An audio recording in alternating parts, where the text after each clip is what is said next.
হ্যাঁ মা সুচন্দা, বল। তাই তুই আর জামাই দুজনেই আসবি? হ্যাঁ গো মা, তোমার জামাইকে কাল রাত্রিরে আমি এমনিই বললাম যে অনেকদিন গ্রামে যাই না। তা ও দেখলাম এক কথাতেই রাজি হয়ে গেল। বললো ওরও নাকি কোনো একটা কারণে একবার গ্রামে যাওয়ার খুব দরকার। তাই এ তো ভালো কথা লো। কি সৌভাগ্য আমার! বের পর এই প্রথম তোরা দুটিতে আমাদের বাড়িতে আসছিস। এখানে এই অজপাড়া গাঁয়ে থাকতে জামাইয়ের অসুবিধে হবে না তো? না গো না, তুমি ওসব নিয়ে কিচ্ছু ভেবো না তো। নিজের মুখেই যখন যাবে বলেছে, নিশ্চয়ই সুবিধা অসুবিধা সব জেনে বুঝেই বলেছে। বলছিল ক্যাটারিং এর একটা বড় কন্ট্রাক্ট পেয়েছে, কিন্তু তাদের একটাই দাবি, গ্রামের খেতে টাটকা ফুলকপি। আর তাই তোমার জামাই আমাদের গ্রামে যাবে টাটকা ফুলকপির খোঁজে। হায় হায়, এ কি কথা শোনালি মা আমায়! আমাদের নিজেদের ক্ষেতটা যদি তোদের কাকারা ওরকম জালিয়াতি করে ছিনিয়ে না নিত, তাহলে এই শীতকালে ফুলকপি কি আর অভাব হতো? আবার তুমি ওসব কথা ভাবছো? যা গেছে তা নিয়ে আর ভেবে কি হবে বলো তো মা। তুমি বরং তোমার জামাইয়ের আবদার মতো তোমার হাতের ফুলকপির খিচুড়িটা রেঁধে রাখো, তাহলেই হবে। ও মা, তাই নাকি? আমার জামাই আমার হাতের ফুলকপির খিচুড়ি খেতে চেয়েছে বুঝি? তাহলে আর বলছি কি, তার আবদার শীতকালে শ্বশুর বাড়ি যখন যাচ্ছি শাশুড়ির হাতের ফুলকপির খিচুড়ি তার চাই চাই। সেই অষ্টমঙ্গলায় গিয়ে তুমি খাইয়েছিলে, তেনার নাকি সেই স্বাদ এখনো মুখে লেগে আছে। তোরা কবে আসছিস সেইটা তো বলবি। কবে কি গো, কাল সকাল সকাল পৌঁছে যাব। ভোরবেলা গাড়ি নিয়ে বেরোলে ওখানে যেতে লাগবে তো মোটে 3 ঘন্টা মা।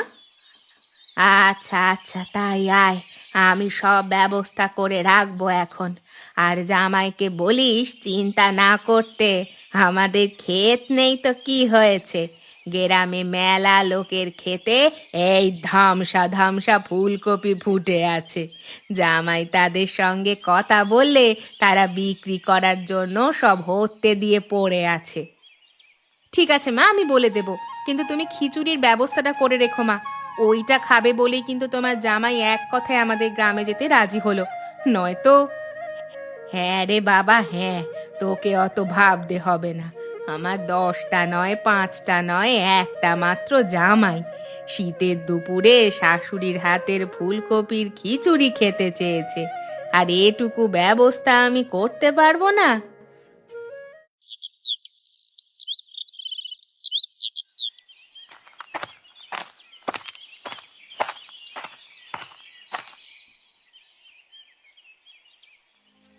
আলো মোলো যা, সকাল সকাল ঘরের ভেতর পড়ে পড়ে কেমন কুম্ভকর্ণের মতো ঘুমোচ্ছে দেখো।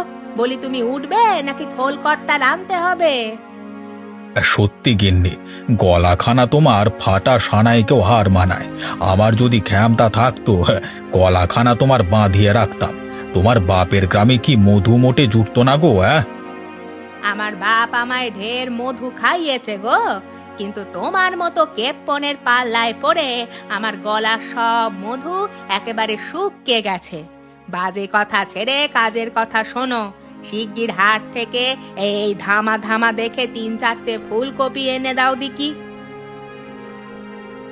ও মা গো, অত বড় ফুলকপির কত দাম হবে জানো? দাম যাই হোক আমার লাগবে। কাল সকাল হতে না হতেই মেয়ে জামাই আসছে। জামাই আমার আমার হাতে বানানো ফুলকপির খিচুড়ি খেতে চেয়েছে, তাই ওই রকম 4টে ফুলকপি আমার চাই চাই। আরে বাবা, জামাই খাবে তো 4টে ফুলকপি কি হবে? অর্ধেক নিয়ে আসছি, অতি কাজ চালাও। খবরদার খবরদার, যদি তুমি কেপ্পনগিরি করেছো।